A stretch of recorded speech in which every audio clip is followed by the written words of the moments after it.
Mr. Buffett, Mr. Munger, good morning. My name is Akis Psares, and I am from Athens, Greece. There is a widespread perception that we're heading towards an inflationary environment. What advice would you give to investors who need to preserve their capital and their purchasing power in such an environment?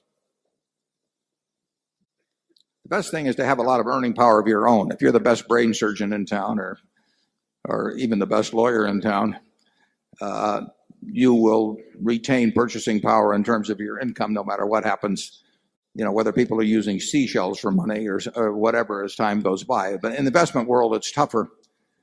But Charlie and I think the best answer is to own fine businesses that will be able to price in inflationary terms and will not have huge capital investment that is required to handle the larger dollar volume of sales.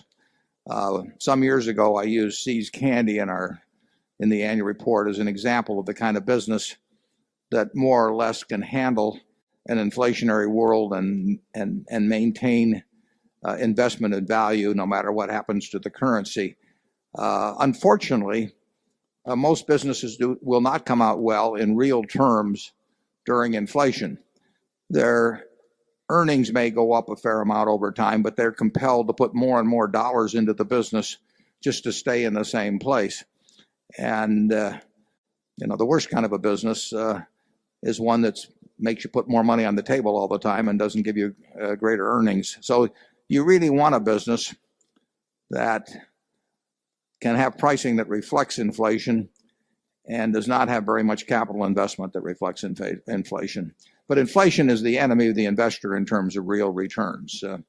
As you know, there are, in this country as well as a half a dozen other countries, there are what they call inflation-protected bonds. We call them TIPS in the United States, where the income is adjusted, or the principal amount is adjusted to inflation.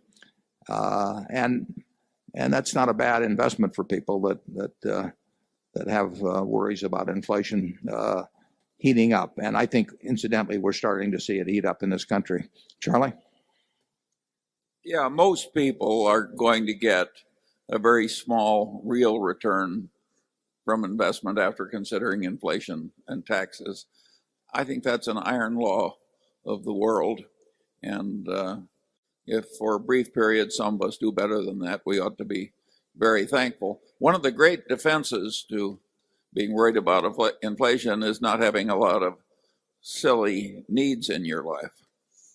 In other words, if you haven't created a lot of artificial demand to drown in consumer goods, why, you have a considerable defense against the vicissitudes of life.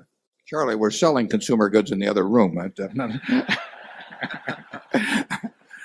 It's okay to talk that way at home, but doesn't do any good there. I know the feeling. Let's go to microphone 3.